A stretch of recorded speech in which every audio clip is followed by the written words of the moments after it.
So hello, welcome back to the channel. First and foremost, I hope everybody watching this is happy, healthy and staying safe at home. I think we are on week 2 officially of our UK lockdown at least, and I hope that content like this is providing some much needed escapism along the way to help you through these, well, let's face it, challenging times. Anyway, today, as the title would suggest, we are talking updates on the remarkable Koenigsegg Gemera. Also, for those of you guys that quite rightly complained, and this is not a problem, I went and got myself a little lav mic because, let's face it, I didn't expect to find myself quarantined to my home for the foreseeable future, and therefore there's no getting around the acoustic failings of my kitchen. So on previous videos, there was an issue with an echo. I hope this is going to reduce it a little bit, and sorry for the previous echoes on the other videos. Anyway, we're making do with what we have. So, Koenigsegg Gemera. In this video, I'm going to be answering some of your questions, which you put to me on Instagram, which I actually spoke with Christian von Koenigsegg himself directly, with him and his team, in order to help shed some light on some of your questions. Some of them are fascinating. I'll also be showing you an exclusive picture, the first picture actually to come out of the factory, which isn't the grey car which you've seen, that one there, which just so happened to be a render that I put to Christian when I was on the stand. We were talking specs, and we just so happened to come up with the one that I will show you later on in the video, so be sure to stick around for that one. But first of all, I think it would only be right to provide you with an overview and a reminder as to the significance and technological breakthroughs that the Koenigsegg Gemera provides. So, here we go. First of all, let's just set the overall platform and context that this is the world's first 4-seater Mega GT. I'll come on to why it's classified as a Mega GT shortly. Overall, this is a category which has never existed before. You can think of it as a 4-seater hypercar. That's probably the best way of explaining it. But there's been nothing like this that has ever existed. Something with the performance of a hypercar with the practicality of a family car. It's pretty crazy territory. So what makes this thing so special? Well, first of all, the TFG. Now, bear with me, this is not a joke. Koenigsegg refer to their remarkable engine as the TFG, short for Tiny Friendly Giant. I'm not joking, you can go on their Instagram account now, you'll see a big box that says TFG in it. That literally stands for Tiny Friendly Giant. The reason being is that the Gemera engine is a 3-cylinder 2-litre engine. Now on paper that sounds puny. Actually, it's not the kind of engine that you would expect to find in a hypercar. Now, first of all, let me just say that combined with the hybrid drive system, the car in total is 1,700 brake horsepower. And I shall break down as to how they have achieved that from the TFG and the hybrid and Koenigsegg direct single drive. But they refer to it as the TFG because it generates so much power from such a small unit. Now, let me set some context as to how small. So the engine itself weighs just 70 kilograms. Now, if you've been hitting the gym for a while, you'll know that that in itself is a remarkable achievement. 70 kilograms for something that generates 600 horsepower and 600 newton meters of torque is berserk. But while that's a phenomenal stat in itself, it's actually the packaging of it which makes it so remarkable. Because if you were to carry 70 kilograms with you on your travels, the size of the Gemera engine would qualify as carry-on luggage for your average aeroplane. What? So you could carry with you, if you could bypass that 70 kgs, you could carry a Gemera engine with you as hand luggage on a plane. Ridiculous stuff. So there's a little bit of context setting for just how special this thing is. Now then, how is it achieved from 600 horsepower from the internal combustion engine to 1,700 brake horsepower? Well, there are in fact 3 independent electric motors. There is one on the drive shaft directly that generates 400 horsepower, and then there are 2 furthermore independent electric motors on each rear wheel, each generating 500 brake horsepower independently. So there's 1,000 horsepower across the back wheels electrically, 400 horsepower on the direct drive, and then another 600 horsepower from the internal combustion engine. Now you're probably thinking that adds up to 2,000 horsepower, and you'd be right.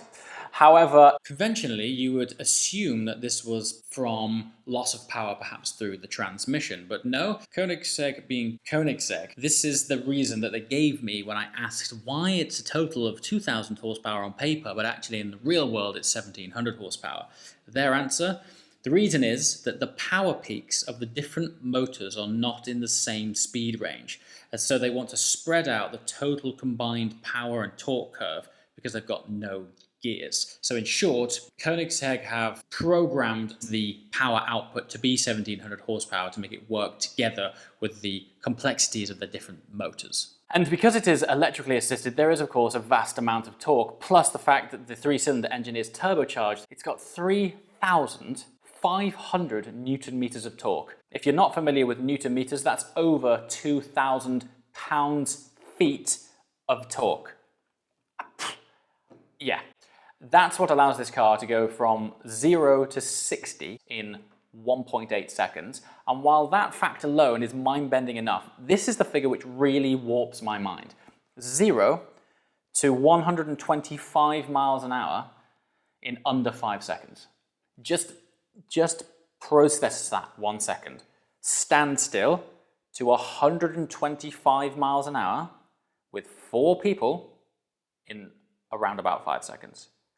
That is also with air conditioning, a fantastic sound system, beautifully trimmed interior, and let's not forget the 8 cup holders, 4 of which cool your drinks and 4 of which heat your drinks, depending on if you're having a cold or a hot beverage. So you can destroy Chirons with 4 people in luxury. This is why this car is so groundbreaking.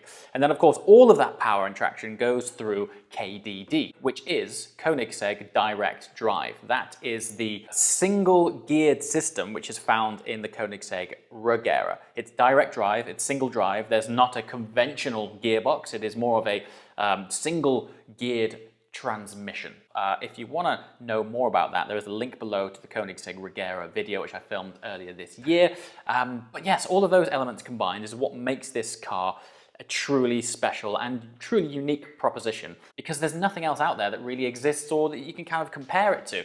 I guess it's kind of like a sort of hyper Panamera type of thing. Oh, and it goes on to do 250 miles an hour. And finally, onto why it's referred to as a Mega GT. Now at 1,700 horsepower, that is the equivalent in megawatts to 1.27 megawatts. Hence the fact that this is literally a Mega GT, because it is the power conversion would be over 1 megawatt.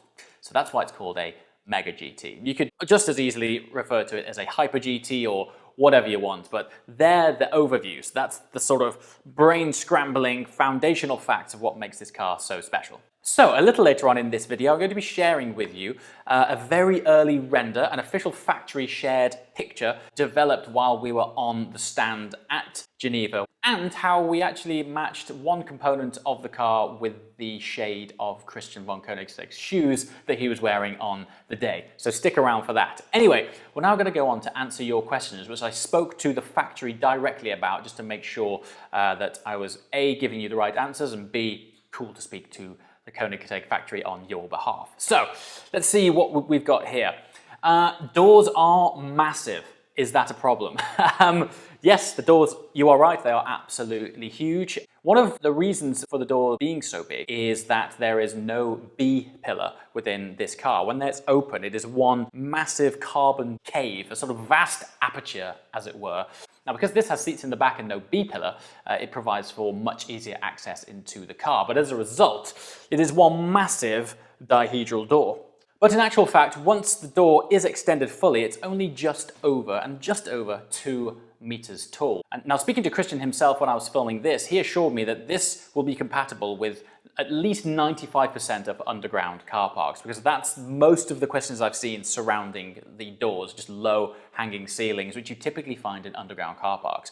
Now, On the odd occasion that you might just so happen to park your Gemera in a low-ceilinged underground car park or garage, at both ends, both the front and rear of the door, there are sensors. You can think of these as like parking sensors, which will automatically stop the door at its maximum extension possible based on the clearance from the ground and based on clearance from the ceiling. So even if you were to get into a low situation, you'd still be able to get out. The door might just not have its full extension thanks to sensors stopping it from banging into any objects. So yes, doors are huge. That for me is actually one of the most dramatic and iconic features of that car. They look like sort of swan's wings. They're so big.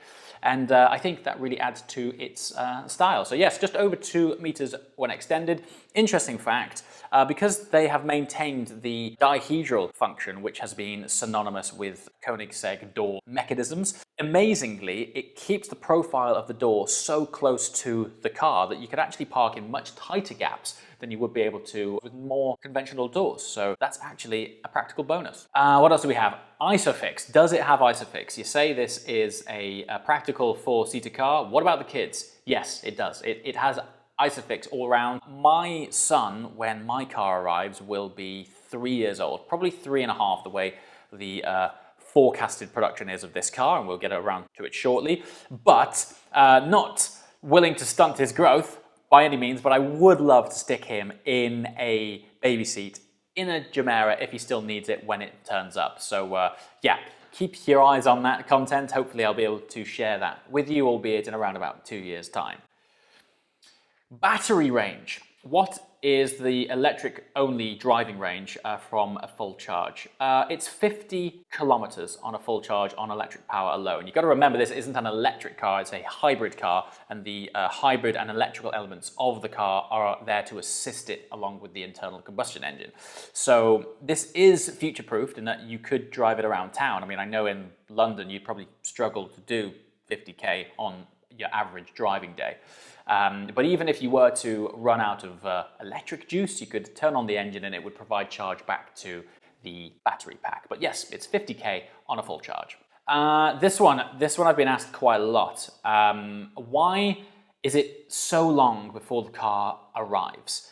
Now, so what's unique about this car is they're actually building an entirely new factory just for the production of Gemera. This car here was, when I say built by hand, I know all Koenigsegg's are inherently constructed by hand, but they do go down a production line. At the minute, a Gemera production line doesn't exist because the factory at which it's built in, I think they've only just broken ground on that. So one of the main reasons is they've yet to build the factory to build the car. Second to that is things like homologation and proof of prototyping. Now, Koenigsegg reassure me that the majority of what we've seen on the launch car will make it to production, but there's likely to be some changes here and there as the program evolves. But yeah, ultimately it's testing, prototyping, homologation, and a massive one, literally building the factory to build the car. So that's quite a big deal. Now then, why does the rear engine power the front wheels? So, great question. Quick update to set some context to this question. The engine of the Gemera, the TFG 3-cylinder unit, sits in the back of the car, yet it powers the front wheels. This is also an interesting point because it is Koenigsegg's first 4-wheel drive car. Now, I had to speak with the factory directly, and this is, I'm going to read this as a direct quote so that I'm not interpreting it anyway for you first, and then let's sort of provide an overview as to what I think afterwards. So, this is words from Christian von Koenigsegg himself. The electric motor on the crankshaft is also a generator that can send electricity directly to the rear wheels when needed. To get maximum utilization of the TFG and the amount of torque that can be sent to the front axle during a part of the acceleration, some power is actually absorbed by the crank's E motor and sent to the rear axle. Furthermore, the torque vectoring system on the front axle and the near 50-50 weight distribution allow for more power to the front wheels than otherwise. Every time I have a conversation with Christian von Koenigsegg, it's like I'm speaking to some scientist about splitting atoms or something. It just, I've said that and none of it makes sense to me. I'm afraid, but that is the answer from Christian.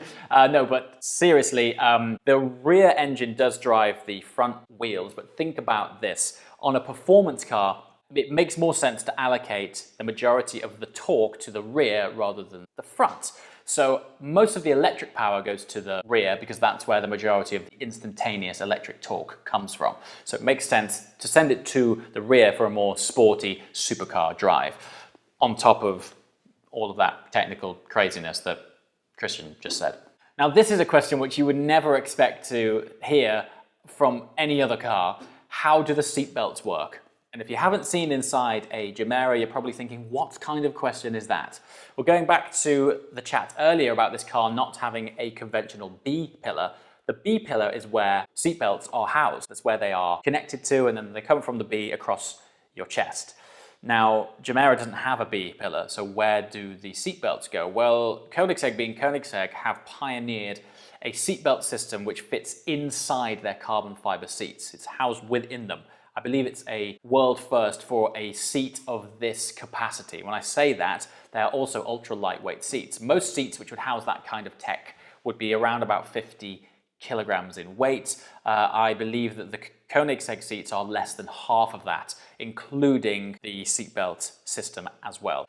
Okay, now, as mentioned, this car is a good 2 years away from landing on this channel. However, we are working closely with Supervitura, who are effectively Koenigsegg UK. Those are the guys which got me the build slot on this car, so thank you very much for the heads up and information, guys. Now, what we're going to be doing is working closely with Supervitura and the Koenigsegg factory to bring you interesting insights along the lines of key milestones and developments of this program. They're making 300 cars in total. That's the complete production run. And we believe that the first production cars will hit the road in 2022. So a long time to wait conventionally, but in the grand scheme of going from prototype to production car, actually not bad for a low volume manufacturer. Fun fact, the Gemera is going to double the production capacity of Koenigsegg in one product line. So that's a massive move and a big deal for Koenigsegg as a brand. Now then, lots of you have been asking questions about the configuration of my car and my build slot and how that's going. Well, first of all, the official configurator won't be available for around about 5 or 6 months yet. And obviously with COVID happening now, that might have set things back even further. Who knows? However, while I was on the stand filming this, after it had finished, we were talking about what kind of spec I would go for, and there was something that jumped to mind instantly. And a few minutes later, somebody from the design team came back to me with an iPad and went, what do you think about this? And that's the image you're looking at right now. It's a sort of turquoisey navy with a sort of chocolatey tan interior. Now, look, things are going to change dramatically between now and actually finalizing spec, but fun fact, we matched the interior of that spec with the color of the shoes that Christian was wearing on that day. Whether that actually happens or not, I don't know, but that's to give you an idea with where my mind is at right now with regards to specs. And this is a great time for you to comment below as to how you would spec your Gemera and any considerations you think I should have. So one thing I will say, this is a massive commitment for me. And what I won't be doing is doing things like a fully exposed tinted carbon body. Even though Koenigsegg can do that, the prices is just astronomical. So this is a car which I'm really intending on using. There's been plenty of comments as well, reading through your questions, assuming that these cars, like most Koenigsegg's, might not do too many miles. However, I think this is a perfect car for road trips, rallies. I mean, imagine this as a gumball car. All the performance and all the practicality you could ever want. It just looks the perfect car for that. So yeah, I'd love to in future to do future gumballs in that car, and if it was the first Gemera to do a gumball, that would be awesome. So yeah, thoughts, questions, feedback, comments below. As I mentioned, we're in constant contact with the factory and Supervitura, so if you have any technical questions which you'd like me to update you on in future videos, please let me know in the comments below. So there we are. Thank you so much for watching. Once again, I really hope everyone watching this is happy, healthy, and safe. And I look forward to providing you with more quarantine and cars in the near future. If you like what you're seeing, please be sure to hit the subscribe button. When you do, hit the little bell, because then you'll be the first to get alerted as to when new content goes live. Thanks for watching. I'll see you next time. Ciao.